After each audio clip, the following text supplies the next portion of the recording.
may nag-live ako ngayon at binago ko yung boses ko dahil palat ako ngayon at meron akong story time ngayon na nangyari lang kagabi. Kagabi kasi habang nagka-type ako sa aking isang work ko, no, kumakahulmiga yung aso namin. So, chinek ko at merong dalawang taong sa labas ng bahay namin and mag-ina sila. So, papatawas sa akin, yung anak ni papatawas. And sabi niya, dati nga dumating ng siya dati dito sa amin at pinatawas niya yung bunso niya. Which is naalala ko naman, oo nga, tanda ko yun. Tapos sabi ko nga, pumasok sila. Tapos walang tigil lang kahol pala yung aso namin.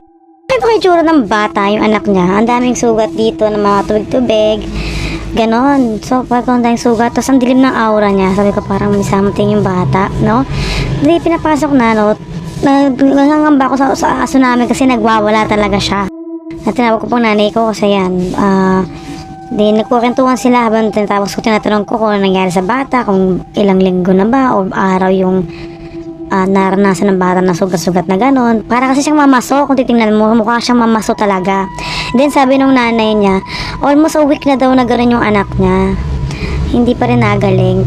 Dumadami pa nga lalo. Actually, meron, bukod sa mukha niya, meron din sa may tiyan niya, sa may tuhod niya, at lalo na dun sa isang kilikili niya mas worse kasi talagang dumidikit na sa balat niya, sa magkabilang balat niya.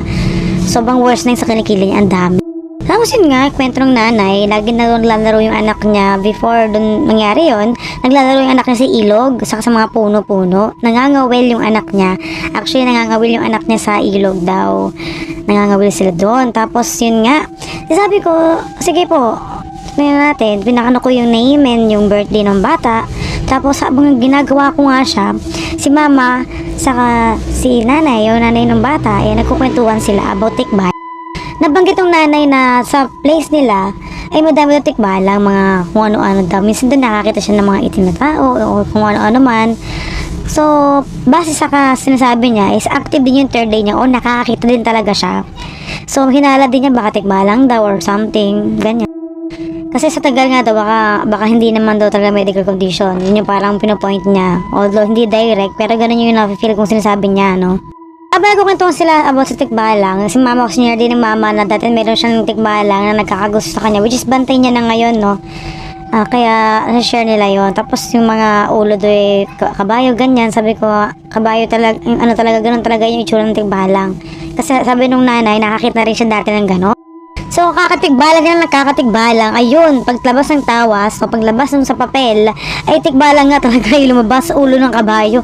Pinakita ko sa mama ko sa nanay ng bata. Sabi nung nanay, kinalibutan yung nanay at sinabi, oo nga, may ulo nga nung kabayo, then may mata pa, gumanon pa siya. So, yun, no, ang sabi ko doon sa nanay, possible kaya ano yan, dahil na ano nga ng tikbalang and madumi na rin yung dugo niya, so kailangan ka ako para siguro double check, ano na rin, para mas safe, no. Pinapagulo ko siya ng luyang dilaw at painom sa bata para mas malinis yung dugo niya hanggang sa matuyo yung sugat at gumaling na. Ayun nga, at habang hindi andito pa sa amin yung bata, sobrang lungkot ng bata, hindi nga nangiti yung bata hanggang makalabas, no. Kumakahol pa rin yung aso namin, nagagalit pa rin yung aso namin. Sabi ko, possible may kasama yung anak mo, kaya ganyan yan, ate. So yun, nag-thank you naman siya. Saka, yun, okay na naman na nakauwi na naman yung mag-ina. Ang sa akin lang, magaling din yung nanay kasi meron siyang hint na baka tikbala nga. At ang galing talaga lumabas talaga sa na may tikbala nga. So yun guys, lagi tayong mag-iingat, lagi tayong magkatabi-tabi po o magpapasintabi saan man tayo magpunta kasi delikado talaga yung mga ganyan, hindi natin sila nakikita o yung iba hindi nakikita yung mga ganong nila lang. Kaya ingat po tayo sa mga pinupuntahan natin, huwag tayo magsiga-siga, bata man o matanda, kailangan lagi tayo nagpapasintabi po. Okay, kasi minsan talaga iba talaga gumante, mga ganyan. Yun lang po, tapos ng story time.